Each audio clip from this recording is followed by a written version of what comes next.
ಉಪಮುಖ್ಯಮಂತ್ರಿಗಳು D K Shivakumar ಅವರು ಚಾಮುಂಡಿ ಬೆಟ್ಟ ಕೇವಲ ಹಿಂದೂಗಳ ಆಸ್ತಿ ಅಲ್ಲ ಅನ್ನುವ ಮಾತನ್ನ ಹೇಳಿದ್ದಾರೆ. ಡಿ ಕೆ ಶಿವಕುಮಾರ್ ಅವರಿಗೆ ನಾನು ಆಗ್ರಹ ಮಾಡ್ತೇನೆ, ತಮ್ಮ ಹೇಳಿಕೆಯನ್ನ ತತ್ಕ್ಷಣ ಹಿಂಪಡಿಬೇಕು. ನೀವು ಯಾರನ್ನೋ ಖುಷಿ ಪಡಿಸೋದಕ್ಕೆ, ಗಾಂಧಿ ಕುಟುಂಬದವ್ರನ್ನ ಖುಷಿ ಪಡಿಸೋದಕ್ಕೆ ಈ ರೀತಿ ಹಿಂದೂಗಳಿಗೆ ಅಪಮಾನ ಮಾಡುವಂಥದ್ದು ಹಿಂದೂ ಸಮಾಜ ಒಪ್ಪೋದಕ್ಕೆ ಸಾಧ್ಯ ಇಲ್ಲ. ಇದು ನಮಗೂ ಕೂಡ ಗೊತ್ತಿದೆ. ದಸರಾ ಉತ್ಸವ ಇರ್ಬೋದು, ಚಾಮುಂಡಿ ಬೆಟ್ಟ ಇರ್ಬೋದು, ಎಲ್ಲ ಧರ್ಮೀಯರು ಕೂಡ ಭೇಟಿಯನ್ನ ಕೊಡ್ತಾರೆ. ಆದರೆ ಇದು ಹಿಂದೂಗಳಿಗೆ ಸಂಬಂಧಪಟ್ಟಿದ್ದಲ್ಲ ಅಂತ ಈ ರೀತಿ ಹೇಳಿಕೆಗಳು ಇವತ್ತು ಹಿಂದೂಗಳಿಗೆ ಅಪಮಾನ ಮಾಡ್ತಕ್ಕಂಥ ನಿಟ್ಟಿನಲ್ಲಿ ಹೇಳಿಕೆಯನ್ನ ಕೊಟ್ಟಿದ್ದಾರೆ. ಅದು ಅಕ್ಷಮ್ಯ ಅಪರಾಧ. ಬಹುಶಃ ನನಗನ್ನಿಸ್ತದೆ ಅಥವಾ ಡಿ ಕೆ ಶಿವಕುಮಾರ್ ಅವರು ಏನು ಮುಖ್ಯಮಂತ್ರಿ ಆಗ್ಬೇಕು ಅನ್ನುವ ಕನಸನ್ನ ಕಾಣ್ತಾ ಇದ್ದಾರೆ. ಆ ಕನಸು ನನಸಾಗ್ಬೇಕು ಅಂತೇಳಿ ಇವತ್ತು ಗಾಂಧಿ ಕುಟುಂಬದವರಿಗೆ ಖುಷಿ ಪಡಿಸೋದಕ್ಕೆ ಈ ರೀತಿ ಹೇಳಿಕೆಗಳನ್ನ ನೀಡ್ತಾ ಇದ್ದಾರೆ. ಇದೇ ಡಿ ಕೆ ಶಿವಕುಮಾರ್ ಅವರು ರಾಮನಗರದಲ್ಲಿ ಯೇಸು ಕ್ರಿಸ್ತನ 115 ಅಡಿ ಅಲ್ಲಿ ಯೇಸು ಕ್ರಿಸ್ತನ ಒಂದು ಪ್ರತಿಮೆಯನ್ನು ಕೂಡ ಸ್ಥಾಪನೆ ಮಾಡೋದಕ್ಕೆ ಮುಂದಾದ್ರು. ಯಾಕೆ? ಗಾಂಧಿ ಕುಟುಂಬ ಖುಷಿ ಪಡ್ಕೊಂಡು ಕುತ್ಕೋಬೇಕು. ಯಾವ ರಾಮನಗರ ಹಿಂದೂಗಳಲ್ಲಿ ಒಂದು ಬಲವಾದಂತ ನಂಬಿಕೆ ಇದೆ. ವನವಾಸದ ಸಂದರ್ಭದಲ್ಲಿ ಶ್ರೀರಾಮ ಅಲ್ಲಿ ಬಂದು ಹೋಗಿದ್ದ, ನೆಲೆಸಿದ್ದ ಅನ್ನುವ ಮಾತು ಯಾಕೆ ಇವತ್ತು ಇಲ್ಲಿ ಉಲ್ಲೇಖ ಮಾಡ್ತಾ ಇದ್ದೇನೆ ಅಂತ ಹೇಳಿದ್ರೆ, ಅಂದ್ರೆ ತಮ್ಮ ರಾಜಕೀಯ ಬೇಳೆಯನ್ನ ಬೇಯಿಸ್ಕೊಳ್ಳೋದಕ್ಕೆ ಏನ್ ಬೇಕಾದ್ರೂ ಹೇಳ್ತೇವೆ, ಏನ್ ಬೇಕಾದ್ರೂ ಮಾತನಾಡ್ತಾರೆ, ಹಿಂದೂಗಳಿಗೆ ಅಪಮಾನ ಮಾಡ್ತಾರೆ ಅಂತ ಹೇಳಿದ್ರೆ ಖಂಡಿತ ಭಗವಂತನು ಕೂಡ ನಿಮಗೆ ಕ್ಷಮಿಸೋದಕ್ಕೆ ಸಾಧ್ಯ ಇಲ್ಲ.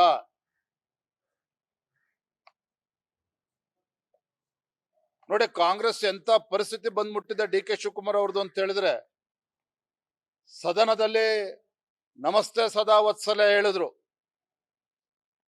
ಆದ್ರೆ ತತ್ಕ್ಷಣ ದೆಹಲಿ ಹೈಕಮಾಂಡ್ ನಿಂದ ಒತ್ತಡ ಬಂದ ಮೇಲೆ ಕ್ಷಮಾಪಣೆ ಕೇಳಂತ ಕೆಲಸವನ್ನು ಕೂಡ ಮಾಡಿದ್ರು. ಅಂದ್ರೆ ಕಾಂಗ್ರೆಸ್ ಹೈಕಮಾಂಡ್ ಏನಿದೆ, ಇವರ ಸಂಸ್ಕೃತಿ ಏನಿದೆ, ಅದು ಒಡೆದಾಳುವ ನೀತಿ. ಹಾಗಾಗಿ ಪದೇ ಪದೇ ಪದೇ ಪದೇ ರಾಜ್ಯದಲ್ಲೂ ಕೂಡ ಕಾಂಗ್ರೆಸ್ ಸರ್ಕಾರ ಅಧಿಕಾರಕ್ಕೆ ಬಂದಾಗಿನಿಂದ ಹಿಂದೂಗಳನ್ನ ಅಪಮಾನ ಮಾಡ್ತಕ್ಕಂಥದ್ದು, ಹಿಂದೂ ಕಾರ್ಯಕರ್ತನ ಅಪಮಾನ ಮಾಡ್ತಕ್ಕಂಥದ್ದು, ನಮ್ಮ ಪರಂಪರೆಗೆ ಧಕ್ಕೆ ಬರೋ ರೀತಿ ನಡ್ಕೊಳ್ತಕ್ಕಂಥದ್ದು, ಧರ್ಮಸ್ಥಳದ ವಿಚಾರದಲ್ಲೂ ಸಹ ಅಷ್ಟೆಲ್ಲ ಅಪಪ್ರಚಾರ ನಡೀತಾ ಇದ್ರು ಕೂಡ ಬಾಯಿ ಮುಚ್ಚಿಸ್ತಕ್ಕಂಥ ಕೆಲಸ ಕಾಂಗ್ರೆಸ್ ಸರ್ಕಾರದವರು ಮಾಡೋದಕ್ಕಾಗ್ಲಿಲ್ಲ. ಹಾಗಾಗಿ ಕಾಂಗ್ರೆಸ್ ಪಕ್ಷದ ನಾಯಕರ ನಡವಳಿಕೆ ಏನಿದೆ, ಡಿ ಕೆ ಶಿವಕುಮಾರ್ ಅವರಿರ್ಬೋದು, ಕಾಂಗ್ರೆಸ್ ಪಕ್ಷದ ಎಲ್ಲ ನಾಯಕರ ಈ ರೀತಿ ನಡವಳಿಕೆಗಳು, ಹಿಂದೂ ಭಾವನೆಗಳಿಗೆ, ನಮ್ಮ ಧರ್ಮದ ವಿಚಾರದಲ್ಲಿ ಅವರ ಹೇಳಿಕೆಗಳು, ಇದನ್ನ ಭಾರತೀಯ ಜನತಾ ಪಾರ್ಟಿ ನಾವು ಬಲವಾಗಿ ಖಂಡಿಸ್ತೇವೆ. ನಾನು ಮಾನ್ಯ ಡಿ ಕೆ ಶಿವಕುಮಾರ್ ಅವರು ಈಗಲೂ ಕೂಡ ನಾನು ಆಗ್ರಹ ಮಾಡ್ತೇನೆ, ಇವತ್ತು ಚಾಮುಂಡಿ ಬೆಟ್ಟದ ವಿಚಾರದಲ್ಲಿ ನಿಮ್ಮ ಹೇಳಿಕೆಯನ್ನ ಹಿಂಪಡಿಬೇಕು. ಯಾವುದೇ ಕಾರಣಕ್ಕೂ ಇದು ಯಾರು ಕೂಡ ಒಪ್ಕೊಳ್ತಕ್ಕಂಥ ಹೇಳಿಕೆ ಅಲ್ಲ. ತತ್ಕ್ಷಣ ಇದನ್ನು ವಿಡ್ರಾ ಮಾಡ್ಕೋಬೇಕು ಅಂತ ನಾನು ಆಗ್ರಹವನ್ನು ಮಾಡ್ತೇನೆ.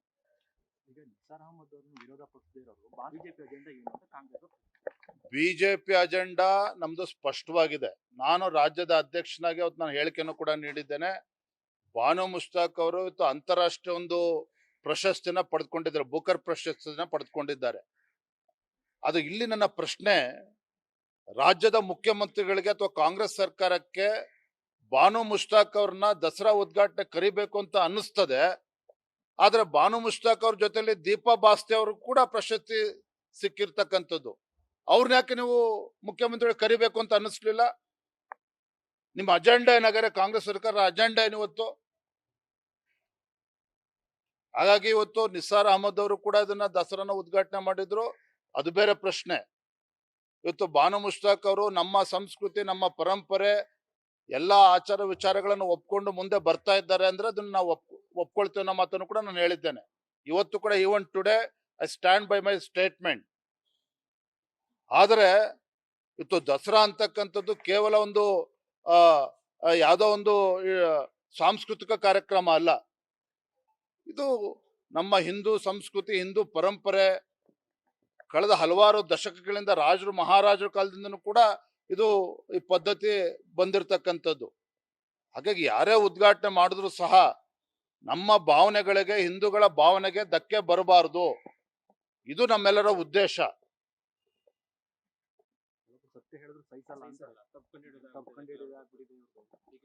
ನೋಡ್ರಿ, ಡಿ.ಕೆ. ಶಿವಕುಮಾರ್ ಅವರು, ಸಿದ್ದರಾಮಯ್ಯನವರು ನನ್ನ ಪ್ರಶ್ನೆಗೆ ಉತ್ತರ ಕೊಡಿ. ಬಾನು ಮುಷ್ತಾಕ್ ಅವ್ರನ್ನ ಉದ್ಘಾಟನೆ, ದಸರಾ ಉದ್ಘಾಟನೆ ಕರೆದಿದ್ದೀರಿ ಅಂತ ಹೇಳಿದ್ರೆ ದೀಪಾ ಬಸ್ತಿ ಅವ್ರನ್ನ ಯಾಕೆ ಕರೆಯಕ್ ಸಾಧ್ಯ ಆಗ್ಲಿಲ್ಲ ನಿಮ್ಗೆ? ಬೂಕರ್ ಪ್ರಶಸ್ತಿ ಬಂದಿರತಕ್ಕಂಥದ್ದು ಬಾನು ಮುಷ್ತಾಕ್ ಹಾಗೂ ದೀಪಾ ಬಸ್ತಿ ಇಬ್ರಿಗೂ ಸೇರೆ ಕೊಟ್ಟಿರ್ತಕ್ಕಂಥದ್ದು. ಅವ್ರು ಬಂದಿರ್ತಕ್ಕಂಥ ಪ್ರೈಸ್ ಮನಿ ಏನಿದೆ 57 ಲಕ್ಷ 55 ಲಕ್ಷ ಇಬ್ರಿಗೂ ಕೂಡ ಅದನ್ನ ಸಮಾನವಾಗಿ ಹಂಚಿದ್ದಾರೆ. ಸೊ ಹಾಗಿದ್ದಲ್ಲಿ ಇವತ್ತು ಕಾಂಗ್ರೆಸ್ ಸರ್ಕಾರಕ್ಕೆ ಇಬ್ರು ಕರೆದು ಅದರ ದಸರಾ ಉದ್ಘಾಟನೆ ಮಾಡ್ಬೇಕು ಅಂತ ಯಾಕೆ ಅನಿಸ್ಲಿಲ್ಲ? ಅಂದ್ರೆ ಅವ್ರ ಉದ್ದೇಶ ಏನಿದೆ ಹಾಗಾದ್ರೆ? ಉದ್ದೇಶ ಇದೆಯೋ ದುರುದ್ದೇಶ ಇದೆಯೋ ಹಾಗಾದ್ರೆ? ಪ್ರತಿ ಬಾರಿ ಈ ರೀತಿ ನಿರ್ಧಾರಗಳನ್ನು ತೆಗೆದುಕೊಂಡು ನಾನು ಧರ್ಮಸ್ಥಳ ವಿಚಾರಕ್ಕೆ ಮತ್ತೆ ಬರ್ತೇನೆ. ಇವತ್ತು ಧರ್ಮಸ್ಥಳದ ವಿಚಾರದಲ್ಲಿ ರಾಜ್ಯ ಸರ್ಕಾರ SIT ಘಟನೆ ಮಾಡಿದಾಗ ನಾವು ವಿರೋಧ ಮಾಡಲಿಲ್ಲ. ಆದ್ರೆ ಅಪಪ್ರಚಾರ ಪ್ರಾರಂಭ ಆದಾಗ ಅವರು ಅಪಪ್ರಚಾರ ಮಾಡುವ ಶಕ್ತಿಗಳ ವಿರುದ್ಧ, ದುಷ್ಟ ಶಕ್ತಿಗಳ ವಿರುದ್ಧ ಯಾವತ್ತೂ ಒಂದು ಕೇಸು ಕೂಡ ನೀವು ಬುಕ್ ಮಾಡಲಿಲ್ಲ ರಾಜ್ಯ ಸರ್ಕಾರ. ಅದೇ ಹಿಂದೂ ಕಾರ್ಯಕರ್ತರು ಇವ್ರು ಕಾಂಗ್ರೆಸ್ ವಿರುದ್ಧ ಅವಹೇಳನಕಾರಿಯಾಗಿ ಮಾತನಾಡಿದ್ದಾರೆ, ಪೋಸ್ಟ್ ಮಾಡಿದ್ದಾರೆ ಅಂತೇಳಿ 24 ಗಂಟೆಲಿ FIR ರಿಜಿಸ್ಟರ್ ಮಾಡಿ ಅರೆಸ್ಟ್ ಮಾಡ್ತೀರಿ. ಆದ್ರೆ ಹಿಂದೂ ಭಾವನೆಗಳಿಗೆ ಧಕ್ಕೆ ಬರ್ತಕ್ಕಂಥ ಅಪಪ್ರಚಾರ ನಡಿಬೇಕಾದ್ರೆ ಅವ್ರ ವಿರುದ್ಧ ಕೇಸ್ ಹಾಕ್ಬೇಕು, ಅವ್ರನ್ನ ಅರೆಸ್ಟ್ ಮಾಡ್ಬೇಕು ಅಂತೇಳಿ ಯಾಕೆ ಕಾಂಗ್ರೆಸ್ ಸರ್ಕಾರಕ್ಕೆ ಅನ್ನಿಸ್ಲಿಲ್ಲ? ಹಾಗಾದ್ರೆ ನಮ್ಮನ್ನ ಪ್ರಶ್ನೆ ಮಾಡ್ತೀರಾ? ಹಾಗಾದ್ರೆ ಭಾರತೀಯ ಜನತಾ ಪಾರ್ಟಿ ನಾವು NIA ಅಥವಾ ಹೆಚ್ಚಿನ ತನಿಖೆ CBI ಮತ್ತೊಂದು ತನಿಖೆ ಆಗ್ಬೇಕು ಯಾಕೆ ಹೇಳ್ತಾ ಇದ್ದೀವಿ ಅಂತ ಹೇಳಿದ್ರೆ, ಸಮಸ್ತ ಹಿಂದೂಗಳ ಭಾವನೆನೂ ಕೂಡ ಇದೇ ಇರುವಂತದ್ದು. SIT ತನಿಖೆ ಮಾಡ್ಕೊಳ್ಳಿ. ಆದ್ರೆ ಈ ದುಷ್ಟ ಶಕ್ತಿಗಳ ಹಿಂದೆ ಇರ್ತಕ್ಕಂಥ ರಾಷ್ಟ್ರ ಮಟ್ಟದ, ಅಂತಾರಾಷ್ಟ್ರೀಯ ಮಟ್ಟದ ಏನು ಕೆಲವು ದುಷ್ಟ ಶಕ್ತಿಗಳಿದ್ದಾವೆ ಅವ್ರನ್ನ ನೀವು ಹೊರ ತರಬೇಕಾಗಿದೆ. ಬಾನು ಮುಷ್ತಾಕ್ ವಿರುದ್ಧ ಫತವಾ ಹೊರಡಿಸೋದಕ್ಕೆ ಸಿದ್ಧವಾಗಿದ್ದೀವಿ. ಆದ್ರೆ ಸಿದ್ದರಾಮಯ್ಯನವರು ಮತ್ತು ಜಮೀರ್ ಅಹ್ಮದ್ ಅವರ ಭಯದಿಂದ ಯಾರು ಮೌಲ್ಯಗಳು ಫತವಾ ಹೊರಡಿಸ್ತಾ ಇಲ್ಲ. ಆದ್ರೆ ಅವ್ರು ನಡ್ಕೊಳ್ತಾ ಇರ್ತಕ್ಕಂಥದ್ದು ನಮ್ಮ ಧರ್ಮದ ವಿರುದ್ಧವಾಗಿ ನಡ್ಕೊತಾ ಇದ್ದಾರೆ ಅನ್ನೋದು ಕೆಲ ಮುಸ್ಲಿಂ ಮುಖಂಡರು ಹೇಳಿದ್ದಾರೆ. ನಾನು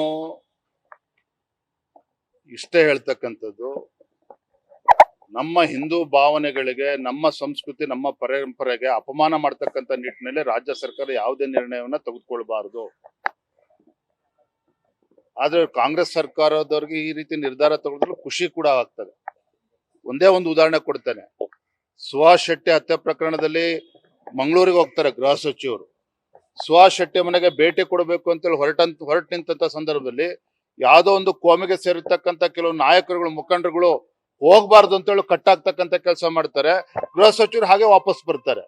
ಅಂದ್ರೆ ಪ್ರತಿ ಸಂದರ್ಭದಲ್ಲೂ ಕೂಡ ರಾಜ್ಯ ಸರ್ಕಾರದ ನಡವಳಿಕೆಗಳನ್ನು ನೀವು ಗಮನಿಸದೇ ಆದಲ್ಲಿ ಪ್ರತಿ ಬಾರಿನೂ ಕೂಡ ಹಿಂದೂಗಳಿಗೆ ಅಪಮಾನ ಮಾಡುವಂತ ನಿರ್ಧಾರಗಳನ್ನೇ ಅಥವಾ ಕಾಂಗ್ರೆಸ್ ಸರ್ಕಾರ ರಾಜ್ಯದಲ್ಲಿ ತೆಗೆದುಕೊಳ್ತಾ ಇರ್ತಕ್ಕಂಥದ್ದು. Yes sir, thank you.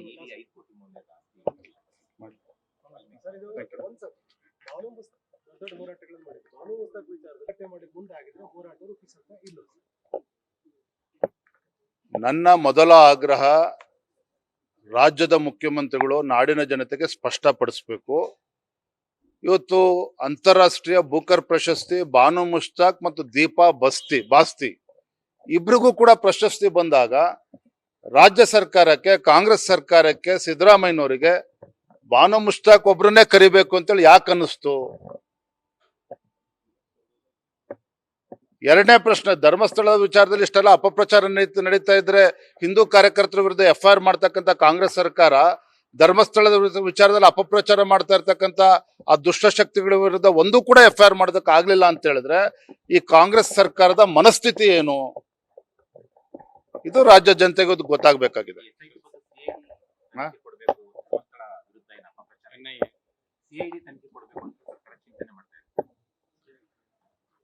Congress ಸರ್ಕಾರಕ್ಕೆ, ರಾಜ್ಯದ ಮುಖ್ಯಮಂತ್ರಿಗಳಿಗೆ ಕಿಂಚಿತ್ತಾದ್ರೂ ಕೂಡ ಕಾಳಜಿ, ಪ್ರಾಮಾಣಿಕತೆ ಇದ್ರೆ, ಹಿಂದೂ ಧಾರ್ಮಿಕ ಶ್ರದ್ಧೆ ಬಗ್ಗೆ ಅವ್ರಿಗೆ ಏನಾದ್ರೂ ಕಿಂಚಿತ್ತಾದ್ರೂ ನಂಬಿಕೆ ಇದ್ರೆ SIT ತನಿಖೆ ಏನಾಗ್ತಿದೆ ಅದು ಆಗ್ಲಿ. ಆದ್ರೆ ಅದಕ್ಕೊಂದು ಟೈಮ್ ಲಿಮಿಟ್ ಬೇಕಲ್ಲ. ಈ ಹುಚ್ಚಾಟ ಇನ್ನು ಎಷ್ಟು ದಿನ ಮುಂದುವರ್ಸ್ಕೊಂಡು ಹೋಗ್ತೀರಿ?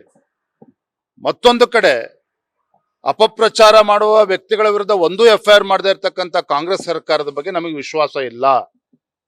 ಹಾಗಾಗಿ ಯಾರು ಷಡ್ಯಂತ್ರ ನಡೆಸಿದ್ದಾರೆ, ಅಪಪ್ರಚಾರ ಮಾಡ್ತಾ ಇದ್ದಾರೆ, ಯಾರು ಇದಕ್ಕೆ ಹಣವನ್ನ ಕೊಟ್ಟಿದ್ದಾರೆ ಇಂಥ ದುಷ್ಟಶಕ್ತಿಗಳಿಗೆ. ಇದೆಲ್ಲವೂ ಕೂಡ ಸಮಗ್ರವಾಗಿ ತನಿಖೆ ಆಗಬೇಕು. ಹಾಗಾಗಿ investigation has to be carried out either by NIA ಅಥವಾ CBI ಇಂದ ತನಿಖೆ ಆದ್ರೂ ಕೂಡ ತಪ್ಪೇನಿಲ್ಲ.